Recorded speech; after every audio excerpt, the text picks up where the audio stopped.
नमस्कार दोस्तों, आज हम पढ़ेंगे डेसिमल डिवीजन ट्रिक्स। लेकिन मेरे दोस्त, मैं आपको बता दूं, आज की इस क्लास को मुझे ट्रिक्स करना बहुत ही गुनहगार साबित हो सकता हूं मैं। इसमें कौन से ट्रिक छुपी हुई है, इसके कोई ट्रिक बता सकता है कि इसको अगर मैं मान लो ये सवाल दिया है, इसको कौन सी ट्रिक से सोल्व करूंगा मैं इसको ट्रिक बोलता हूं कि मैं यहाँ पर जो पॉइंट दिया हुआ है इसके अंकों को जोड़कर नीचे बटे में अंडरलाइन कर देता हूं। उन नीचे वाली संख्या के जो डेसिमल के बाद में संख्याएं हैं उनके अंकों को जोड़कर ऊपर जीरो लगा देता हूं। तो इसमें कौन से ट्रिक छुपे हैं मेरे दोस्त? ये तो अपना रोल है। डेसिमल का अगर हमें डिवीजन करना है तो ये तो रोल है, ये तो गणित ने बोल रखा है, तो इसको हम ट्रिक नहीं बोल सकते कभी भी। और ट्रिक बोलना हमारे लिए बिल्कुल गलत साबित होता है मेरे दोस्त। बस मैं ये कह सकता हूं कि इसको फास्ट कैसे किया जाए और इसको फास्ट करने का तरीका क्या है, तो वह तरीका आज मैं आपको बताने वाला हूं। तो बने रहिए आप क्लास के एंड तक और बहुत ही जबरदस्त तरीके से सीखेंगे आज हम डेसिमल डिवीजन। ठीक है, डेसिमल का डिवीजन कैसे किया जाता है, कैसे काटापीटी होती है। ठीक है, तो समझते हैं दोस्तों। एक सवाल के माध्यम से मैं आपको एक सवाल बताऊंगा जिसमें आपको ये तरीका पूरा फिक्स आपके दिमाग में बैठ जाएगा। ठीक है, तो देखिए क्या होता है अपना रूल। जैसे मेरे पास एक सवाल है 0.64, 0.78 और 6.4। ठीक है, जिसका डिवीजन करना है हमें इस संख्या से। अब इसका रूल क्या होता है दोस्तों, समझिए आप, बहुत बेहतरीन तरीका है। सबसे पहले मुझे कुछ नहीं करना, ये पॉइंट दिया हुआ है, ये मान लो इसको आप नंबर से मान लो, नॉर्मल नंबर। हमें डेसिमल का कोई मतलब कुछ भी नहीं सोचना डेसिमल के बारे में। हम ये सोचेंगे कि यहाँ पर डेसिमल है ही नहीं, हमें डेसिमल का पता ही नहीं है। हम 0.64 को ओनली 64 मानेंगे, 0.78 को ओनली 78 मानेंगे। ठीक है, तो सबसे पहले आपको डेसिमल को लॉस कर देना है, इनके डेसिमल का आपको बिल्कुल हटा देना है डेसिमल को। ठीक है, तो देखिए मैं लिख लेता हूँ इसको, 0.64 को मैं 64 लिख लूँगा। ठीक है, 78 लिख लूँगा और 64 लिख लूँगा। ठीक है मेरे दोस्त, बिल्कुल सेम बात नीचे वाली संख्या पर अप्लाई होती है। नीचे वाली संख्या पर भी मुझे कुछ नहीं करना, मुझे 8 लिख लेना है, 78 लिख लूँगा और 32 लिख लूँगा। बस मैं डेसिमल को भूल गया, डेसिमल है ही नहीं इस सवाल में, ये मान लो आप। तो फर्स्ट तरीका ये करना है आपको, स्टेप नंबर फर्स्ट, हमें फास्ट करना है। हमारी विधि केवल फास्ट करने के, इसका कोई ट्रिक्स नहीं है मेरे दोस्त, और कोई ट्रिक बता भी नहीं सकता। इसका ट्रिक है ही नहीं तो कहाँ से बताएगा? मैं अभी तक कोई ट्रिक लागू ही नहीं हुई इस पर। ठीक है, तो हम फास्ट करना सीख रहे हैं। ठीक है, तो ये कर लिया आपने। जिसके बाद क्या करना है आपको, जो ये पॉइंट है यानी कि डेसिमल है, डेसिमल के पीछे वाली संख्याओं को गिनना है। आपको क्या करना है, गिनना है। जैसे 1 और ये 2, 1 2 और ये 1, यानी कि 1 2 3 4 और 5। यानी कि डेसिमल के बाद ऊपर की टोटल 5 संख्याएं हमारे पास। कितने हैं? 5 संख्याएं।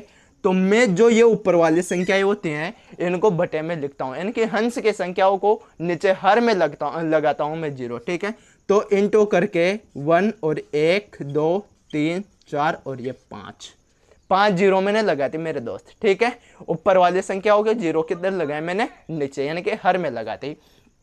अब जो नीचे वाले संख्या है इनका भी मैं गिन लूंगा, डेसिमल के बाद की संख्याओं को गिन लूंगा। ठीक है, तो 1 2 और 3, नीचे कितनी है? डेसिमल के बाद में 3 संख्या है, तो 3 जीरो ऊपर लगा दूंगा मैं। ठीक है, तो इनटू और ये 3 जीरो मैंने लगा दी। अब बस काटा पेटी करना है और कुछ नहीं करना।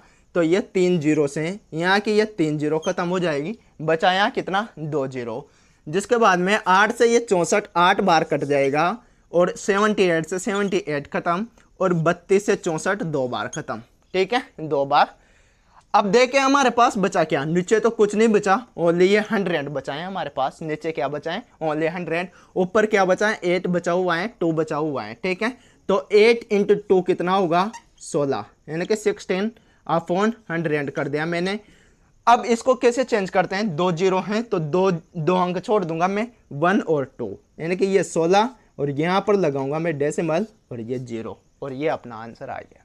इस तरीके से आप डेसिमल का डिवीजन फास्ट कर सकते हो मेरे दोस्त। ठीक है, समझते हैं एक और नए सवाल के माध्यम से ताकि आपको आराम से समझ में आ जाए। ठीक है, अब मेरे दोस्त सवाल नंबर 2 में एक खास बात है जो मैं अभी आपको बताने वाला हूँ। पहले आप वही तरीका अप्लाई करो जो आपने फर्स्ट सवाल में अप्लाई किया था। मैं डेसिमल को भूल जाता हूँ कुछ टाइम के लिए, बिल्कुल नहीं भूलना। डेसिमल का तो यूज है लेकिन कुछ टाइम के लिए भूलना पड़ेगा, तभी तो अपना काम आसान होगा मेरे दोस्त। तो ठीक है, मैं डेसिमल को भूल जाता हूँ। और जो तरीका है वो क्या है कि यहाँ देखिए 17.00। अब किसी भी संख्या के पीछे अगर पॉइंट के बाद में कितने भी जीरो लगा दो आप, 1000 2000 कितने भी जीरो, उस जीरो की कोई वैल्यू नहीं रहती मेरे दोस्त, कोई मतलब नहीं है। मैं 6.0 लिख देता हूँ तो उसका मतलब क्या है, वो 6 ही है, यानी कि 6 ही है। वो 60 थोड़ी हो गया। यहाँ पर 17.00 है तो ये 1700 थोड़ी हो जाएगा। तो इसकी थोड़ी मैं गणना करूँगा जीरो में, इसकी गणना क्यों करूँगा मैं। ठीक है, तो मैं लिख देता हूँ 17 ठीक इंटू 38 इंटू 19 और इंटू 100, ये कर दिया मैंने। ठीक है, नीचे वाली संख्या को भी लिख लेता हूँ मैं, ये तो 17, ये तो पूरी संख्या है।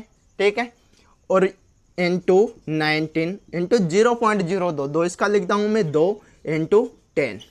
अब करना क्या है मुझे, जो मैंने बताया कि इसमें क्या खास बात है, तो वो खास बात यह है कि जब पॉइंट के बाद में जीरो लगी हो, चाहे कितने भी जीरो हो, अगर अंक आता है तभी जीरो की गणना होती है, जो हम नीचे लगाते हैं। ठीक है, यहाँ पर जीरो है बाद में तो इसकी गणना क्यों करेंगे, ये तो 17 है। ठीक है, हमें गिनना है 1, यहाँ पर कोई जीरो है नहीं। ठीक है, और अंडर एंड की नहीं गिनेंगे हम। ठीक है, यहाँ पर पॉइंट नहीं है तो ओनली सिंगल जीरो। ठीक है, क्या लगेगी, ओनली सिंगल जीरो, और ये बटा में जीरो लिख दिया हमने। वैसे ही सेम तरीका नीचे अपनाएंगे हम हर में। तो हर में क्या है, 17 पूरा नंबर है 1.9, तो एक जीरो इसका, दो जीरो यहाँ पर, यानी कि 1 2 3। ठीक है, और ये 3 जीरो कहाँ लगेगी, ऊपर, तो 1 2 और ये 3। ठीक है मेरे दोस्त, अब करना क्या है, काटा पीटी। और काटा पीटी में हम माहिर हैं मेरे दोस्त। काटा पीटी की तो मैंने तरीके अपनाए हैं, आपके लिए तरीके बताए हैं। आप क्लास को जाकर देखे, पिछली वीडियो देखे काटा पीटी के रामबाण तरीके। ठीक है, तो क्या करूँगा, 2 जीरो से 2 जीरो ख़त्म कर दूंगा। ठीक है, 2 जीरो से 2 जीरो ख़त्म। जिसके बाद में करना क्या है मुझे, ये यहाँ से जीरो हटाओ, सॉरी, इससे काटो आप 2 बार। ठीक है, 17 से 17 ख़त्म, 2 से 2 ख़त्म। ठीक है, 2 से 2 ख़त्म, बचा क्या, ओनली 19, और पीछे क्या बचा, 000। तो 19 इंटू 1000, यानी कि कितना हो गया मेरे दोस्त, 19,000। और यही आपका आंसर है, यही आपका। तो आई होप आपको क्लास समझ में आ रही है धीरे धीरे।